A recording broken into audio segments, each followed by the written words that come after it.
Now Manaba is agitating for his right to set free his people in the southeastern Nigeria, and nobody has seen it right. Boko Haram are bandits that have been killing and maiming Hausa people, innocent people in the north. How many times has the chief of defense staff, Musa Muewu, has concluded to go to the north to fight those people orchestrating or sponsoring banditry and terrorism in the north? He has looked and considered beyond our international boundary. Now it is Finland, an advanced country. You want to go to Finland? You want to discuss with the Finnish about their own citizens? Simon Ekpa is because he's an Igbo man. Although they say they are backing him, that's why he's doing. They are backing him now because Finland was in this situation Biafra was before. Musa, the chief of defense staff. I don't have problem analyzing Nigerian politics. The reason why I don't have problem is that because I know that most of the politicians, most of the military men in Nigeria are ethnic bigots. They don't squarely serve Nigeria. What they do is that they just, do their best only for their people.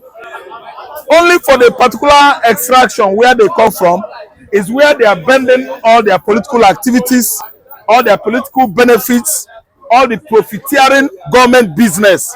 They just channel it to the extraction, the region where they come from. Musa is a northerner in the military. Instead of minding what is happening in the north, actually what Simon Ekpa is fighting for is quite different from what Boko Haram and bandits are fighting for in the north. Simon Ekpa is a man I know that is fighting for exploitation, over marginalization, persecutions, decimations, annihilation of Igbo man in the southeastern hemisphere of this country. Now look at the way Chief of Defense Staff is handling the situation. He wants to get a marching order from the presidency in conjunction or collaboration with Finland government to extradite Ekpa so that they will cut Ekpa's head. If an Igbo man dies, Hausa Fulani rejoices. If an Igbo man goes down, people from other ethnic extractions, they jubilate. When the dead body of a young dog is being conveyed to the cemetery to be buried, nobody knows how the female dog the bitch called female dog, feels about the deaths of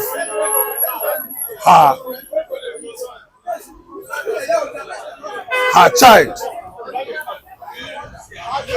Are you listening to me? See, Musa himself is not squarely serving Nigeria in the military. Anytime Musa hears about Biafra, his mind calls. Because he knows that the transaction between the north and southern Nigeria expired 10 years ago, 2014. Nigeria was 100 years in 2014. The amalgamation, the pact, the agreement between the north and southern Nigeria, amalgamation or merging together, it expired 10 years ago. Why not implement that treaty? That agreement or pact is needed to be what? Sealed off. So that everybody will go. We need a seal. Conclusion of any transaction is called sealing. We need to seal the pact so that southern Nigeria will go, north will go. Any region that feels it is being over, marginalized, depressed, compressed, suppressed, should do what? Disengage from this arrangement called Nigeria. And Nigeria is overdue since 10 years ago. Nigerian political profiteers, people that are milking Nigeria dry, feeding fat on our commonwealth, have not seen anything wrong with us staying together. in this abyss called Nigeria. ABYSS. Nigeria is an abyss. Survival of the political fittest. They kill and kill and kill and oppress the neglected ones, the people of southeastern Nigeria. Now Manaba is agitating for his right to set free his people in the southeastern Nigeria, and nobody has seen it right. Boko Haram and bandits that have been killing and maiming Hausa people, innocent people in the north. How many times has the chief of defense staff, Musa Muewu, has concluded to go to the north to fight those people orchestrating or sponsoring banditry and terrorism in the north? He has looked and considered beyond our international boundary.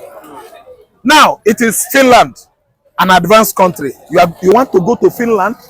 You want to discuss with the Finnish about their own citizens? Simon Ekpa is because he's an Igbo man. Although they say they are backing him, that's why he's They are backing him now because Finland was in this situation Biafra was before. They serve under USSR, former USSR, current Russia. None of them went to school. They know they go school. All they know is enter police, enter soldier, become senator, become president, no certificate. That's why they don't know that Biafra now is in a situation Finland was before with the former USSR. You know, Soviet of Socialist Republic with 16 federatives. And all the federatives have dismembered. Ukraine was part of Russia before. They don't know. When you feel tired, you leave.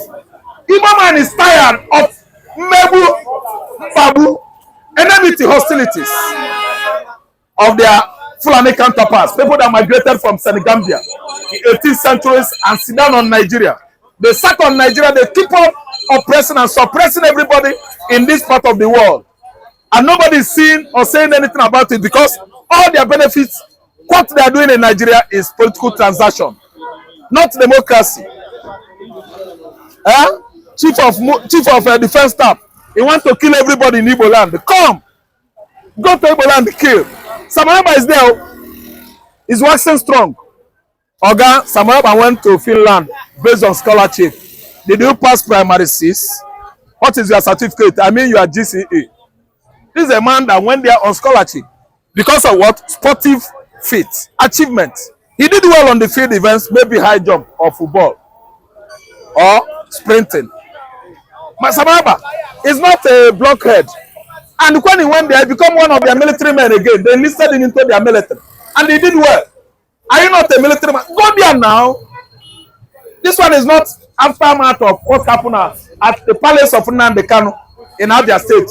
You went there, you kill everybody. Nnamdi had to escape. Nnamdi Kanu is another leader that Igbo has got. God, man, you gotta set him free from the SS facilities. You are looking beyond NAM now. You are looking at Finland. Now, federal government of Nigeria, the chief defense of Nigeria said that they are trying to arrest Samuel Ekpa. Yeah, no matter what the Finland government do, you know, before if you want to catch a criminal, a high criminal, you'll be a Nigeria police or SS. You will be somewhere. You will be somewhere. It can take you like a year or 6 months before you get at the criminal. Getting a criminal is not a one-day journey. Getting a criminal is not a one-day journey. If Nigeria are moving to get him, they will know how, they will get him.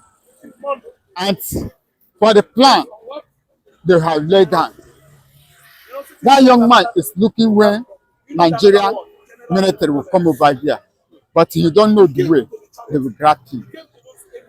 They're just a grab him. If you know back or don't support the arrest, there's no way they can arrest him. Well, if the country they will not back him, that means what is doing? If they like it, that means it's supporting the evil things.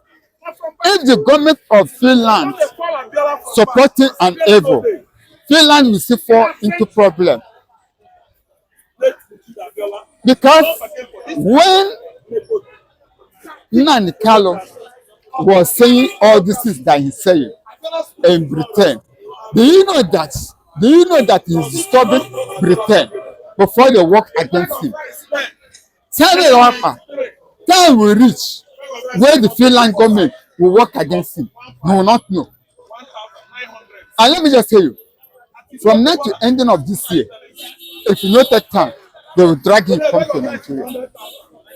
If he did not take time before ending of this year, they will hold him. Let him be careful for what he's saying. And if he himself keep on putting mouth in Nigeria, my brother, no one know how we do not grab him. Imagine Diko, how did they bring him down to Nigeria? So he ran away. But they went there and bring him and put him into container. Take him back to Nigeria. So who is Samuel? Nnamdi Kanu is more powerful than him. They bring the young man, come to. Is it him? If they mean it, they'll bring him. If they mean it. All this one they talk and say they can't. They go the president, the nation over there supporting. Why you are making people in the land in another country? People they are dying day by day. You are like, why? Why that? Do you know that in family, none of them is in Biafra land? None of his family is in Biafra land. None of his family in Nigeria. All of them, they are over there. That's why he's giving people order to be doing what they're doing, and which is not good. When you kill your people, when they kill your people finish, the nation come. Who are you going to rule? Foreigners? Think with your wisdom. Let him think with wisdom. If he himself call himself a general or a lawyer, let him think reason well. We need a nation, and we need people who will be in that nation. Be a citizen, not a foreigner. So we don't need the citizen to be dying, Nigerian army or Nigerian police to be killing them like chicken. No, natural death can come to them. But I don't need anyone who will be causing havoc. And anyone who causes havoc, they will grab him, no matter. Even that it is not Nigerian government, but another government will get the person. Thank you. Okay, good morning. Good morning. Okay, Pametara Dele, popular renowned prophet in Nigeria and Lagos, has come and said that the regional government will further divide Nigeria and at the same time give the weaken the federal level and make the governor more powerful. Also, it's also weaken the local government parastatals. Do you think is right to what he said? He said that's what he can see that regional government is not what we should be thinking at this moment. First is first. Nigeria is the people of Nigeria. The truth is that I mean the poor people, they are tired and they are disillusioned with Nigeria for now. The poor people are not happy in Nigeria. And democracy ordinarily should be for the people, by the people and for the people, you understand? But in Nigeria, it seems that democracy is only for the rich people, for their families and the politicians alone. So the poor people are not enjoying the basic amenities, the dividends of democracy in Nigeria. So anything that will make the poor people to feel among, to feel included, to feel that yes, democracy is working for them is what they are going to fight for. Understand? So when I don't know he has a point in what he said, but I want to see a regional system of government. I as a Yoruba man, let me manage my resources as a Yoruba man.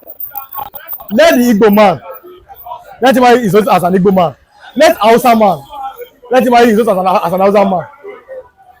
We have to keep deceiving ourselves that yes, we are one Nigeria and it favors this one more than this one. A Yoruba man should govern his place the way it feels that it is good for him. An Igbo man should govern his own place the way that it feels is good for him. Somebody should govern his own place. He feels good for him. Later, you manage your own oil. If you like, waste the money. At least your money is in your pocket. That's what I'm saying. Because you see, everyone that is PC, the people that are complaining, they are not fools. They have seen that the country is not working for them. Nigeria is not working for them. Things are not moving well, so they are tired of. They are already tired of the country. You understand? So when people are not coming out to say something will divide, the country is already divided between the rich and the poor. Nigeria is already divided between the rich and the poor. I'm not talking about tribe. I'm not talking about tribe here. I'm talking about human beings, rich and poor. It's already divided. As we are standing here now, how many? Do you know how many people that are come to beg us saying that he wants to eat?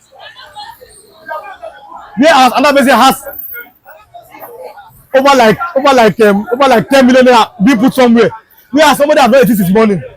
So the country already be divided between the rich and the poor, and the poor are tired already. So now they want to see a working system that will carry everybody along in this country. That a poor man can. Okay, I don't know poor people. There are poor people outside of Nigeria. People are going to Canada, to US. There are poor people there too. But at least the poor people at least they have some amenities that the government subsidizing for them. As a poor person, as long as you are working, you can eat. You can send the children to school. But in Nigeria, it's not like that. Do you know how many parents now that cannot send their children to school anymore? That the children now, like one man called the radio show and said, I cannot send my children to school. The only thing I have is that what my children will eat. So when you talk, so it's the country itself not already divided between the poor and the rich. Nigeria is divided already. The poor and the rich. Somebody wants to send you £50. And it's getting worse. Yes. Someone wants to send you £50 from UK. £50. Okay. Change the money to naira. It will become a big money. That's the problem. Now somebody is not in the UK. Is not telling you that it's not easy. If it's not easy, leave the UK and come to Nigeria. And face whether it's easy or it's not easy. All this gaslighting must stop. And so it not be like that. I say for UK. Leave UK and come to Nigeria and collect 5,000 salary. And face what other people are facing. You are in a place where you are in a country whereby there is constant electricity. You are gaslighting people in Nigeria. There are many businesses are packing up. And even the small and middle scale businesses now, they cannot even function. You see barbers, they are closing up. Fashion designers, tailors, they are closing up. Welders cannot weld because there's no light, because of electricity. They are folding up. But you are in the UK, you are enjoying all this. You're not telling people in Nigeria either they should keep praying to God or they should keep praying to God or they should be patient. Isn't that wickedness? Invoking English, they say, no, be juju be that. That's juju now. That's wickedness. You put another man in your own shoes. That's empathy. You have to feel for another man. A man of about 50 years cannot feed his children. Their wives are leaving them. Maybe there's no finance, there can't be romance. You are seeing families being separated. Someone that is staying in Ikorodu, working in Lekki, cannot even afford to go home again. He has to sleep at work for 5 days. Then go home weekend. So there's already a division in the country. The poor and the rich. In one country now, they are not divisions. It's not about Yoruba, Igbo. No. It's about now the poor now and the rich people.